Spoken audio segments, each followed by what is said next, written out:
आइए, आज का टॉपिक है, एक प्रमेय है।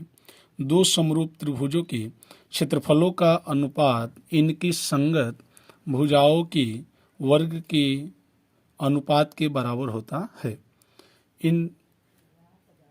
इस समरूप त्रिभुज का बहुत ही महत्वपूर्ण प्रयोग है। इससे संबंधित जो है बहुत सारे क्वेश्चन आपके बनेंगे परीक्षा में। आइए आज इसका हम प्रूफ देखेंगे, कैसे इसका प्रूफ करेंगे।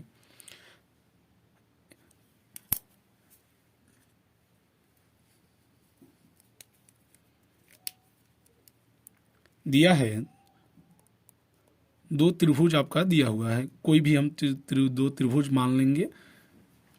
एक त्रिभुज मान लेंगे ए बी सी, और यह कह रहा है कि दो समरूप त्रिभुजों के क्षेत्रफल का।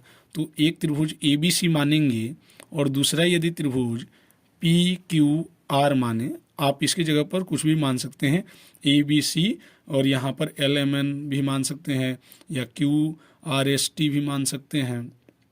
आपको जो लेना हो आप ले सकते हैं। जनरली हम ए बी सी ले लिए हैं और पी क्यू आर ले लिए हैं। ये दो त्रिभुज हैं, ये दोनों समरूप हैं। यह किसी भी तरह के हो सकते हैं, जैसे यह हमारा त्रिभुज जो है ऐसा हो सकता है। ये हमारा एक त्रिभुज हो गया। यह त्रिभुज मान लीजिए ए बी सी हो गया, और दूसरा त्रिभुज ये हो गया, ये पी क्यू आर हो गया। ये दो त्रिभुज A B C P Q R दो त्रिभुज हैं, दोनों समरूप हैं। तो समरूप होते हैं तो इनके संगत कोण तथा संगत भुजाओं का अनुपात आपस में समान होता है। और हमें यह सिद्ध करना है कि इन त्रिभुजों के क्षेत्रफलों का अनुपात इनकी संगत भुजाओं के वर्ग के अनुपात के बराबर होता है। मतलब हमें सिद्ध क्या करना है, तो हमें सिद्ध करना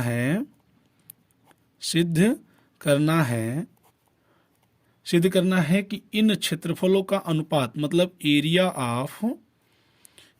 ऑफ त्रिभुज A B C upon area of triangle P Q R, यह इक्वल होगा इन के संगत भुजाओं के अनुपात के वर्ग के बराबर।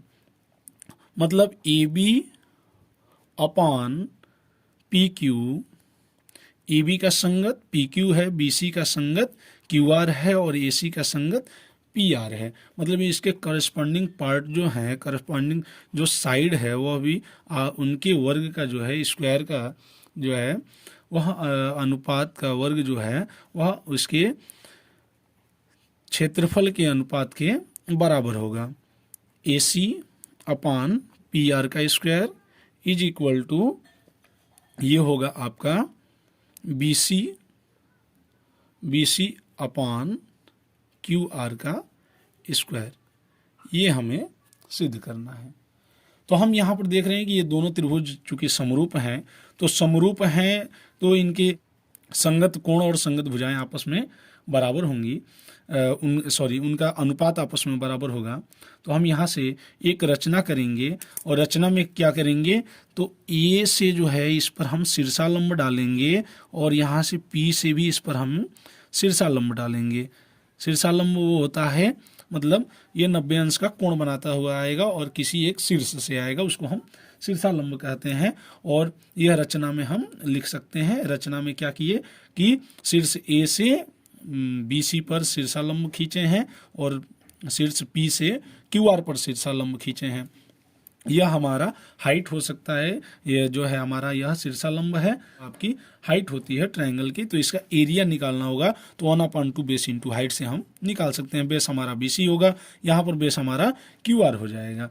तो इसके जब हम प्रूफ करेंगे तो लिखेंगे उपपत्ति, और उपपत्ति में हम क्या लिखेंगे, उपपत्ति में हमारा ये रहेगा कि चूंकि त्रिभुज ए बी सी यह समरूप है त्रिभुज पी क्यू आर के, ये दोनों आपस में समरूप हैं, तो इनके संगत जितने भी कोण हैं वो सारे के सारे क्या होंगे, आपस में इक्वल होंगे। तो एंगल ए जो है वह एंगल पी के इक्वल होगा, एंगल बी जो है वह एंगल क्यू के इक्वल होगा, एंगल सी जो है वह एंगल आर के इक्वल होगा, क्योंकि ये दोनों आपस में समरूप हैं। और इनके संगत भुजाओं का अनुपात भी आपस में बराबर होगा।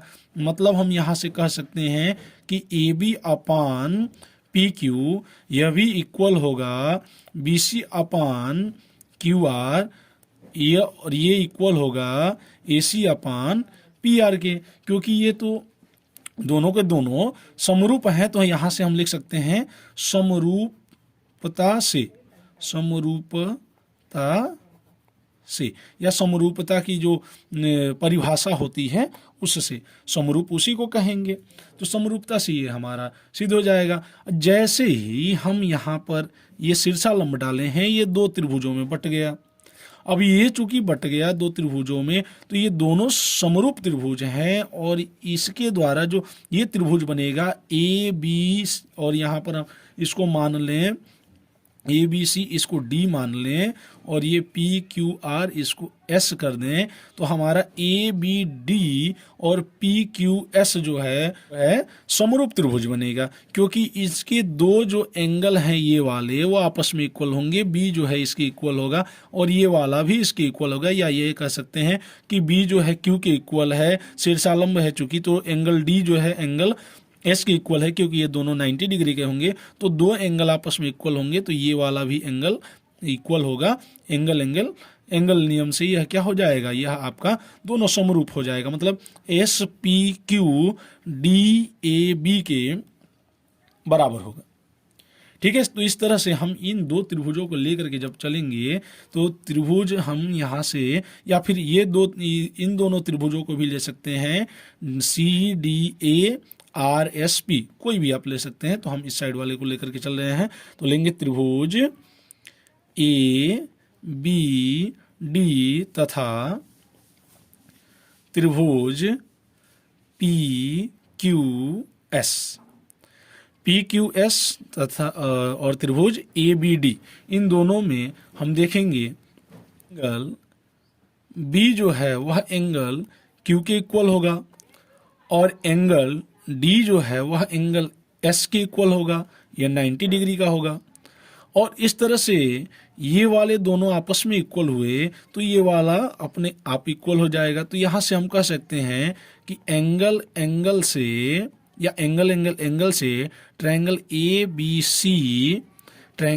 बी सी यह सिमिलर होगा ट्रायंगल पी क्यू एस के। ये दोनों जब सिमिलर हो जाएंगे तो इनके करिस्पॉन्डिंग पार्ट का जो रेशियो होगा वो भी आपस में इक्वल होगा। तो हम कह सकते हैं A B upon P Q is equal to A D upon P S is equal to B D upon Q S. ठीक है, इस तरह से ये तीनों जो हैं करस्पॉन्डिंग जो साइड के रेशियो होंगे वो आपस में इक्वल होंगे। फिर हमें तो ये निकालना है कि इनके त्रिभुजों का जो क्षेत्रफलों का अनुपात है इनके संगत भुजाओं के अनुपात के वर्ग के बराबर होता है। तो हम आगे क्या करेंगे कि इनका क्षेत्रफल निकालेंगे। तो त्रिभुज ए बी सी का क्षेत्रफल जो होगा वह हो जाएगा 1/2, आधार हमारा BC है और इस पर लंब हमारा AD है, तो आधार गुणे ऊंचाई से। तो त्रिभुज ABC का क्षेत्रफल, त्रिभुज ABC का क्षेत्रफल क्या होगा 1/2 बेस इंटू हाइट। बेस हमारा क्या है BC इंटू हाइट हमारा क्या आ जाएगा यहाँ पर AD। ठीक है, और इस तरह से हम यहाँ पर ये लिख सकते हैं इस त्रिभुज का क्षेत्रफल, त्रिभुज PQR का क्षेत्रफल, त्रिभुज PQR का क्षेत्रफल, PQR का क्षेत्रफल क्या हो जाएगा 1/2 यहाँ पर बेस हमारा आधार क्या है QR इंटू PS। ठीक है, अब इन दोनों का हम अनुपात लेंगे तो हमें सिद्ध करना है क्या, इन दोनों का रेशियो लेंगे। तो area of triangle ABC upon area of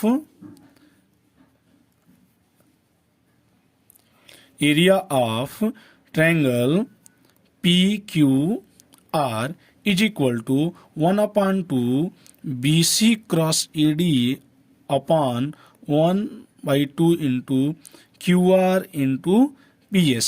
1/2 से 1/2 कैंसिल हो जाएगा, यह हमारा बचेगा BC cross AD upon QR into PS। हमें ये देखना है कि BC जो है वह QR के, तो ये वाला तो दिख रहा है, फिर AD जो है वह PS के इक्वल, AD जो है वह PS के इक्वल, और AD जो है PS के इक्वल है, और PS जो है AB अपान PQ के इक्वल है, और BC अपान QR AB अपान PQ के इक्वल है। तो हम यहाँ से ये वाला इक्वेशन फर्स्ट और ये इक्वेशन सेकंड कर लें, तो हम यहाँ से कह सकते हैं कि BC अपान QR जो है वह इक्वल है AB अपान PQ के, और AD अपान PS है वह AB अपान Q के। तो ये वाला जब वैल्यू हम यहाँ दोनों से पुट करेंगे तो हमारा AB अपान PQ यहाँ पर मिल जाएगा, और 2 बार मिलेगा, उसका स्क्वायर लग जाएगा। मतलब हम यहाँ से लिख सकते हैं कि area of triangle ABC upon area of triangle PQR is equal to BC upon QR into AD upon PS। अब यहाँ से समीकरण 1 और समीकरण 2 से हम यह लिख सकते हैं, क्या लिखेंगे, ये BC अपान QR के जगह पर हम लिख देंगे AB अपान PQ। यहाँ पर हम AC अपान PR भी लिख सकते हैं। इसी तरह से सिमिलरली हम तो सभी जो है अनुपात के लिए दिखाना है तो हम दिखा देंगे into AD upon PS। AD upon PS किसके इक्वल है, AB अपान PQ के, तो यहाँ भी लिख देंगे AB अपान PQ। अब यहाँ से AB और AB का मल्टीप्लाई होगा तो ये हो जाएगा AB अपान PQ का स्क्वायर। इस तरह से हम यह दिखा दिए कि जो इन दोनों का रेशियो है वह जो है वह आपका इसके संगत भुजा के अनुपात के बराबर है। तो हम यहाँ से लिख सकते हैं कि सिमिलरली या इसी प्रकार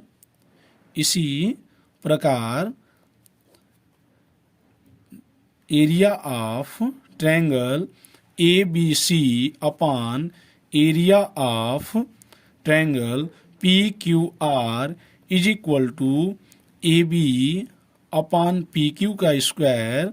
और इसी प्रकार से हम आगे भी दिखा सकते हैं क्या, कि AC upon PR square is equal to BC upon QR square.